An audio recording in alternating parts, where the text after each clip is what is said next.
Hello all, and welcome on into the first edition of the TECspertZ podcast. My name is Sean Rocca, and I'm here with the crew, the TECspertZ crew here today. Let's go around and introduce ourselves, guys.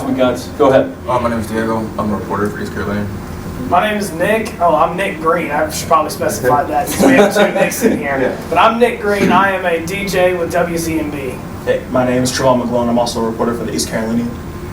I'm Jarrett. I'm a DJ at WZMB. My name is Nick. I am the sports editor at the East Carolinian. So for those who don't know, TECspertZ is the podcast about ECU football. So that's what we'll be talking about today, and we'll be talking about in future episodes. But first, we have an update from our sponsors. TECspertZ is a collaboration between the East Carolinian and WZMB 91.3. And we want to thank the Big Vape Theory for sponsoring today's podcast. So guys, today we'll be talking about, last week's game against Marshall, and we'll talk about the upcoming game against App State. So first off, ECU lost 31-13 against Marshall. What are our opening thoughts about that? I think my initial thought was that our offense stayed in the game up until the end, and in the fourth quarter we just couldn't contain their run defense or their running game. I think that their running back Rasheem Ali, he was really good in that game. He just ran all over our defense, and I think we couldn't contain him at the end, which led to the 31-13 loss. Yeah, you said they couldn't contain him. I mean, you saw there at the end, broke 8 tackles. It's not good, and I don't think our offense did hang in there the entire game. It was anemic, in my opinion. I felt like we needed like a few big chunk plays on offense in order to even get something going. I mean, the Mason Garcia long run on that one drive is really the only thing that gave us that one touchdown that we had. Had we not had that one long run, I'm guaranteed we wouldn't have done anything on that drive. So we got to figure out how to make long, successful drives. I mean, that wasn't even a long drive. We got the ball in the 20. Right. I mean, it's just like, what are we doing? Yeah, I mean, I think right now offense is the problem. Oh, yeah. Right. I mean, our offense ranks 130th in the league. Yeah. And the last time I checked, that's not good. No. If we're 130th No. in the league, that's Not at not all. good. So I mean, I think that Mason Garcia right now has 1 touchdown, 2 interceptions in 2 games. Yeah. That's atrocious. 145 yards. 145 Yeah. yards. I mean, and so I mean, do we, going into the App State game, do we look at maybe putting in Flynn at starting quarterback? Yeah. Absolutely. I think I like the way Flynn ran our offense against Michigan. And, I mean, we didn't see much of Flynn in the Marshall game, but, I would love to see Flynn play quarterback. I mean, I think he just runs the offense a lot better than Garcia. I was going to say, I think he's more experienced, and I think Mike Houston should let him go in this game. Absolutely. I think he's been around the program more, he has, and I think in the little time we saw him in Marshall, he had a couple good throws that Mason didn't have the whole game. He had like a 30-yard throw to Jalen Johnson, and I thought, I think he should stay in the game against App State, because I just think he knows the offense more. Yeah. And I agree with both the Knicks when they agreed that saying that Flynn should have had more opportunities to play in that Marshall game. And it's really important, especially being 0-2 early in the season. I know Michigan was a bigger game because they're top 2, but at some point to save the season, at some point you have to start making decisions. And Flynn's looked good in the small portions that he's had. I personally think also as well getting the running backs involved too in App State is something we have to do. Raji's only had 7 carries per game, and I believe that Gunn Jr.'s only had 4.5. Yeah. So you're basically relying on Garcia's legs to get you through, and you can't win games like that in Division I level. You can't. Definitely not. No, you have to use every weapon available to you. You can't just depend on Mason. And Michigan was a tough game. We weren't going to win Michigan, 30-3, obviously. But Marshall, we were evenly matched. I felt like Marshall came in as a 3-point favorite, but we were an evenly matched team, and we got crushed, 31-13 against Marshall. So coming into App State, I believe we're 8.5-point underdogs. Is that right? Last time I before we checked, came in here, it was 9.5. 9.5? 8.5 when we started. I thought it was 8, so maybe it is 8. Okay, so- On ESPN. I haven't checked any. But either way, App State, they put up a lot of numbers against Gardner-Webb, and they competed well against UNC. So what's it going to take for us to look competitive and maybe even win this game?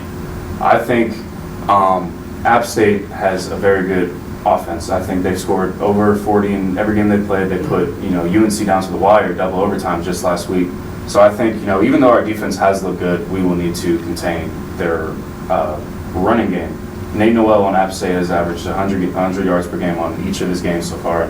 That's something that we're going to need to do, along with the offense. What do you think our offense needs to do for this game? just like I said before, man, we got to run the football. Yeah. And that's really something. It's going to, even if we don't stick with Garcia like halfway through the game, if you go with Flint, it's going to be the same situation where the defense is going to know that you're passing the ball every single time, especially when we get down early, like say 21-0, right? You have to establish the run game early because that's going to keep the defense honest. You can't just, keep safeties back and finding a way to convert on those third downs. We're not doing a good job of keeping our defense off the field. And that's another reason as to why you guys were talking about earlier how we weren't able to, we're giving up a lot of yards. I think we're giving up over 270 yards passing games these last 2 games. So figure that out. Get App State's explosive offense off the field and we'll have a better chance. I say control the time possession is something I definitely think we need to do. Definitely. It seems like all the drives we have are just very short, whether they're like 3 and outs and punting the ball or just a long the one long run that Mason Garcia did to even have a successful drive. We have to control the time of possession. Keep App State's explosive offense off the field if we're even going to have a chance in this game. I mean, yeah. What do you think, Diego? I'm not gonna lie, I'm a new fan of football, so I'm just paying attention. Yeah, I got it. I'm just trying to get all the information I'm starting to learn now. I got you. It's not a good start to the season. It's not. I know that much. That's easy to tell, isn't it? Yeah. No, but I think where we can kind of win against App State is their defense. First week against Gardner-Webb, they gave up, 24 points? Yeah. We should be a better offense than Gardner-Webb. Keyword is should be better than Gardner-Webb. Been better than Albany, who Marshall struggled. Right. So we look like dog water. Right. So when I saw that they struggled, I thought, okay, we have a good chance. And that's for a 3-point spread, Yeah. Right, especially at home opener, Yeah. No, and none of that came together. But I think if we can exploit App State's somewhat suspect defense, we might have a chance to win this game. We might surprise some people. Yeah, sure. I definitely think so. I've seen, I don't know if this is confirmed, but I've seen it's the most expensive college football game this weekend. Oh, it is. Yeah. It is. Really?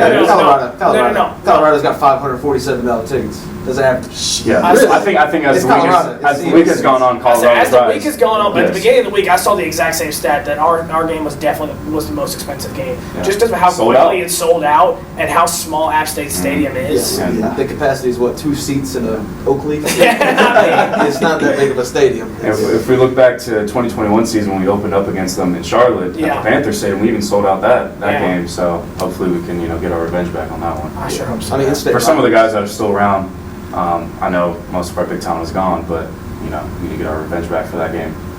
No, you were missing Holton Ahlers, Yeah. Keaton Mitchell, all the guys from last year. I'm missing them this Yeah. year. I didn't love them last year, but I'm sure as hell I'm missing missing them them now. now. Absolutely. Definitely. Absolutely.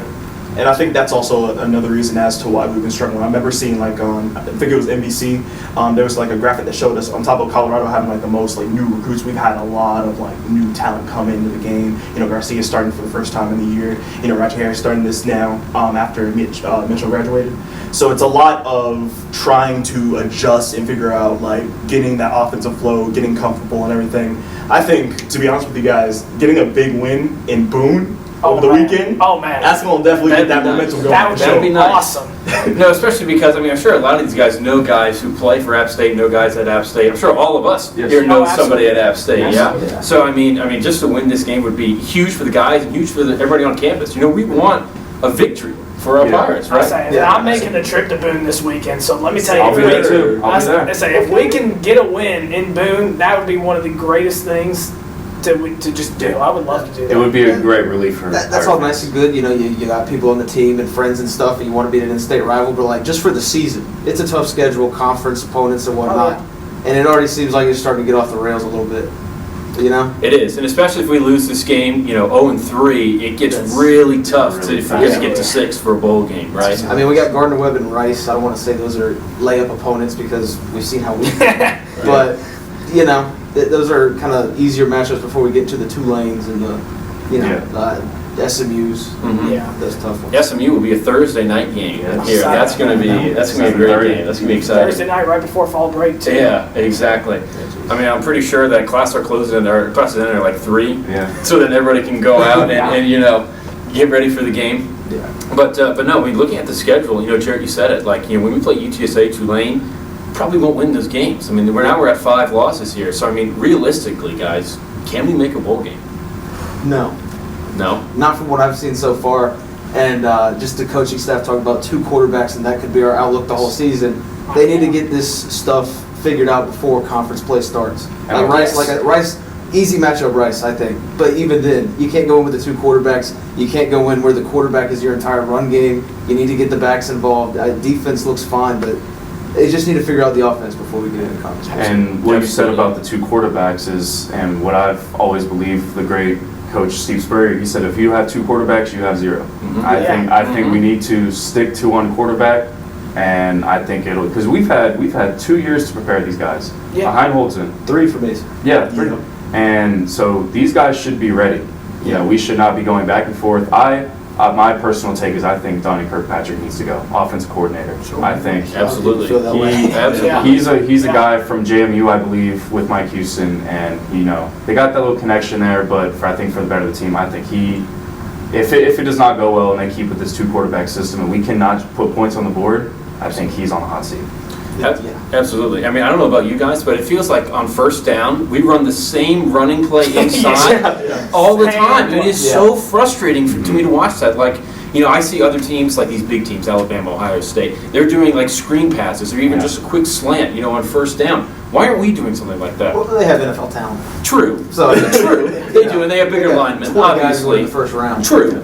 True. But the play call. Well, we can open the playbook. Exactly. Yeah. It's so conservative every game. I just want to see some change, like something change from what we're doing. Well, I feel like they just don't believe in Mason, so it's kind of constricting the offense. And then you see when Flynn goes out there, the first thing he did Marshall game was Josiah Hatfield 50 yards down the field. But what makes no sense to me is if we don't believe in Mason, why in the world is Flynn not starting to begin with? If we already have the confidence in Flynn. It was 50-50 first game. Second game was majority Garcia. Third game will be majority Flynn. I sure hope. Hopefully we should have a feeling. I sure hope. I mean, Flynn doesn't really have a high bar to reach to win the job, I feel like, after what we've seen. Oh, yeah. No. I don't think they put Garcia in a favorable position for Michigan, but just from what we saw against Marshall. I say I'll excuse the Michigan game because Michigan defense. I mean, we saw Michigan almost all those players, not all the players, but like their entire offensive line is pretty much going to the NFL. Yeah. The whole team. The whole team, honestly, The whole team. going to the NFL So he at gets some a pass. point. He gets a pass for that. Yeah, I'll give him a pass in the Michigan game. But what I saw against Marshall is just completely inexcusable. I mean, like we all agreed upon, that was an evenly matched game from ECU and Marshall, and it just didn't seem like that way when we watched the game. I mean, it felt like Mason Garcia just didn't execute the way he was supposed to. I don't know if weather was part of that or the big delay, and he came out in the second half just cold. It wasn't good in the first half. Had 9 yards. Right, like you said. No, I mean, I like the big thing that I noticed is that when I was at the game and things started to go south in the fourth quarter, Pirate Nation, who I consider to be a pretty loyal fan base, calling for his head there in the middle of the game. I mean, I've never heard anything like that. Obviously because of Holton, but I mean that should tell Mike Houston something that maybe it's time for a change at quarterback. And I feel like it was a little bit earlier too, because I was in the student section myself, and man, every pass that he missed on, they were letting him have it. Everybody, man. And I'm not gonna like sugarcoat anything, but like I really did kind of feel a little bit bad for him. There were certain throws that he could have done better, but at the same time, I don't feel like ever doing this 2 quarterback switch back and forth. You're not giving either guy confidence. It's better to pull the rug on somebody than just trying to keep it running throughout the entire season, like we were talking about just prior.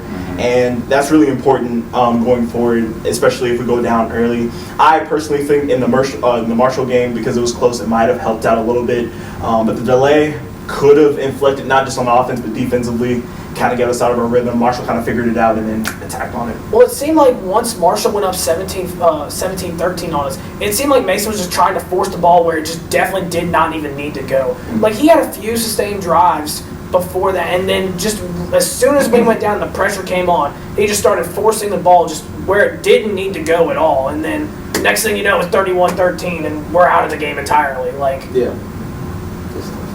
No, and like I think the big thing with Mason is that his decision making. Oh yeah. Right. He doesn't trust his eyes. Right. And with the 2 quarterback system, the problem is that the offense can't get into a flow. That's what I was going to say, continuity. Right. Neither quarterback, like Flynn, for example, I know he had a pick at like the last minute, but he was throwing some decent throws. And if you take him out of this game, he feels like, oh, I did all that for nothing. There's no flow. It's continuity with the offense. Wide receivers have to be on the same page with the quarterback as well. And if there's 2 different quarterbacks out there, how can they do that? Right, and even things like the offensive line, like every quarterback has a different cadence. Like, all right, on hot, on two, like whatever it is. And when we have two different quarterbacks, that hurts our offensive line because they don't know what to follow, right? Well, you saw Monday when Aaron Rodgers goes down, Zach Wilson comes in. He wants to go on one. The Jets' offensive line is used to going on 2, 3. So, Exactly. And then back to ECU with the whole continuity with receivers. You could tell it was messing them up because they're running wrong routes. They're not doing what they're supposed to do because they don't know what to do for what quarterback. They don't have that flow. He's just confused. Yeah. Right. Our guys are confused. We just need somebody to we need a leader, and hopefully that can be Flynn. I mean, I don't think he's had enough chance to really show himself at this point, and hopefully he'll show himself at App State. I want him to be the starter. Absolutely. Yeah. Absolutely. It's not what we did one. Right, exactly. And then I think is what you mentioned before. Like, we can't ignore the running game as well. Rajai Harris is a great back. He has a lot of potential, but and Marlon Gunn, and those should be our two primary weapons on each and every drive. And I haven't really seen it. 10 carries a game. Exactly. It hurts as an ECU fan to see that. It definitely does. I think one of our most loaded position rooms on our team is our running back room. Yeah. Even freshman JV Spawn, he's a really nice running back. He got some touches against Marshall. I think we need to utilize that a lot more. Absolutely. Special teams too. Against